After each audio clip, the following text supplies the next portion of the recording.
feel like the pocket universes will collapse upon each other if everyone keeps making them.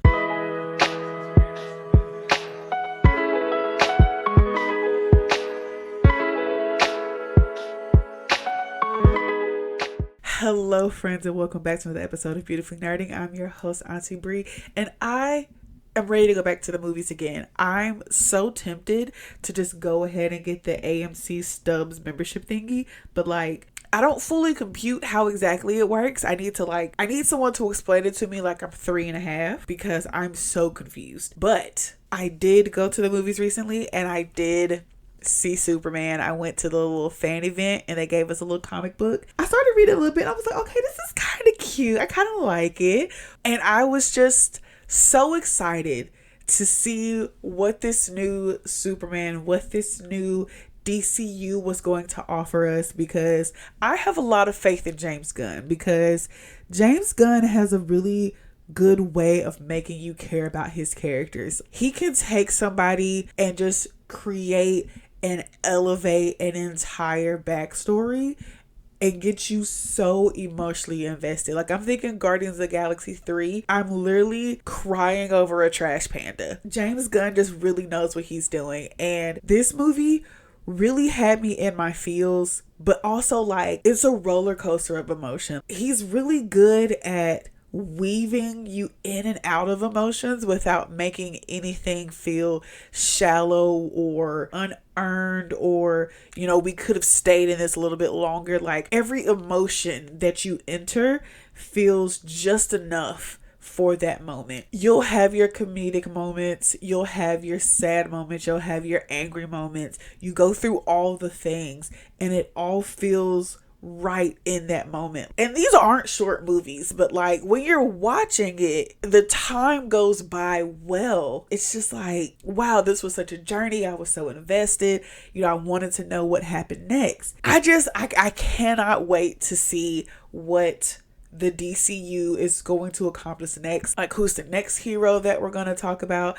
I'm trying my best more and more to stop being so chronically online. Like I've said before, I'm not the breakdown girly, okay? I'm not the one who's going to go through the Easter eggs with you. It's just too much thought process. And the more that I would watch those, the less that I would actually enjoy the movies and the things. And I like the mystery and the newness and the, oh my goodness, what's going to happen? I like finding things out through the story. I don't like the, oh, we've dissected every single thing and this frame here showed this thing, and I don't like that. It ruins it for me. So I've started to pull back on that more. I'm excited to see what's happening next for DC, because I legitimately don't know. We have the Justice Gang, and hopefully at some point they're going to change that name, because that's terrible.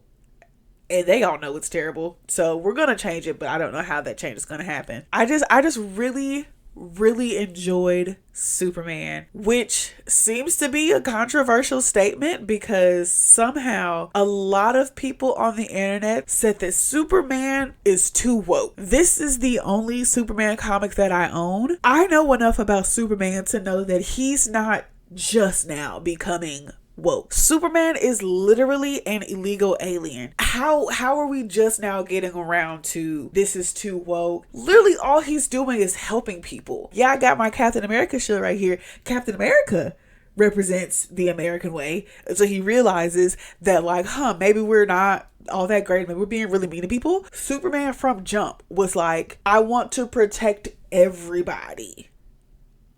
And I just don't understand how that's a bad thing. Like, folks are literally like, not my Superman. And I'm like, yeah, you're Superman.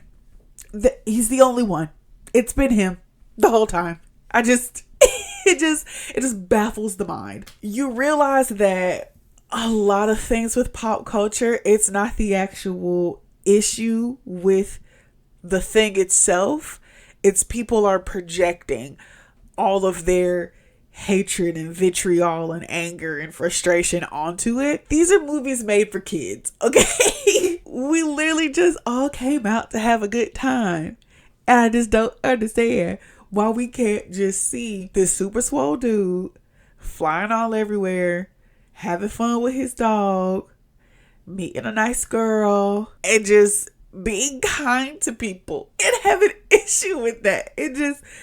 I just don't get it. Like I said, I personally enjoyed Superman. There was one part where I really thought the movie was gonna get a little John Wick because I got real nervous. That's not really Superman's MO.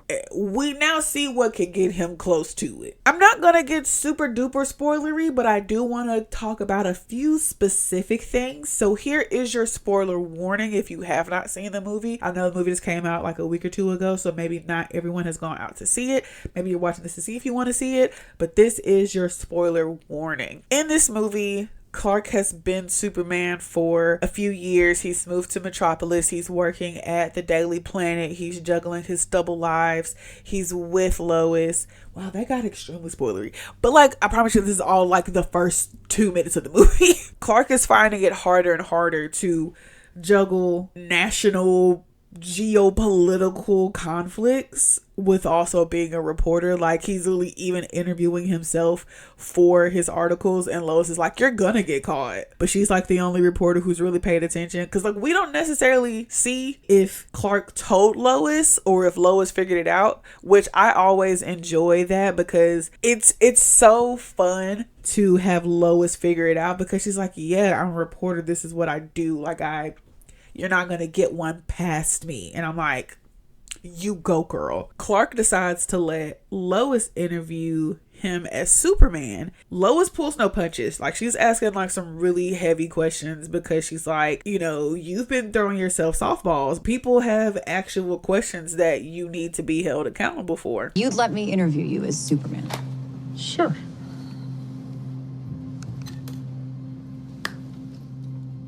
Ready? Let's do it, Cronkite. Superman. Miss Lane. Recently, you've come under a lot of fire for what some it's might. A lot of fire, it's a lot. Today, the Secretary of Defense said he was going to look into your actions. Superman understands that he's walking a tightrope, but he's also like, you know, I'm helping people. Like, how can anybody see the harm in what I'm doing? Because I'm stopping wars. I'm literally helping people. I feel like since Superman has never really had to navigate red tape, he's not fully understanding that there's so much of it. And Lois is like, you know, there's procedures and things. You can't just go around kidnapping leaders and being like, stop doing this. Like, that's not how any of this works. And so on the other side, Lex is like, how does dude just drop out the sky and y'all fall head over heels for him when I've been working my tail off trying to do all these things and show y'all how smart and how capable and how lovable and how handsome I am, but y'all just don't want to pay me no attention. And he gets really in his feelings and devises this whole big plan to bring Superman down. It's a super intricate plan. I'm very surprised that it works. Like, by the time you figure out all the chess pieces and all the dominoes he had to set up, you're just like, yo, how did this work? Because it's a lot. Like I said earlier, there was a part where I thought the movie was going to get real John Wick. Lex is able to break into the Fortress of Solitude. He like wrecks the whole thing, has the little like hacker nanotech lady fix the corrupted file from Clark's birth parents. They end up disseminating that to the whole world, but Clark had never seen the other half of it, so he was just like, my parents sent me here to be a good person and to help people and all this good stuff. But really, his parents were like, hey, I need you to go to this planet real quick and take it over. Like, his parents sent him there to be Omni-Man. But fortunately, Clark did not see the part about take over the planet. He just got the be kind, be strong, all that good stuff. When Lex broke in, he was like, oh, here's the whole thing. And also, while he was in there, he kidnapped Crypto. Clark was like, you can mess with me, you can talk about my articles, but what you will not do is mess with Crypto. And it was wild. Crypto is, let's just say Crypto was very high energy. That is he's not a bad dog. He has some bad moments. Definitely needs some tougher training, but that's not on Clark. We appreciate someone who helps the helpless, because in the moment where Lex was able to kidnap Crypto, you know, there was nothing that he could do, and he had him like hooked up to like this VR simulator where he was like flying, like chasing squirrels. And it honestly seemed like torture because like he was just flying the whole time. I was like, hey, he tired? Like that baby just been going. So it was a whole lot. There's a whole thing with like pocket universes.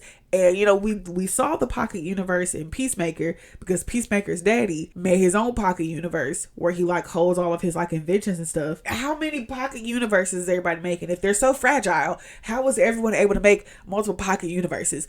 I feel like the pocket universes will collapse upon each other if everyone keeps making them. I have lots of questions, but you know, comic books got a comic book, movie got a movie, so we can continue on with the Justice League. So currently we have Mr. Terrific, we have I think John Gardner Green Lantern, who I don't even know who that is.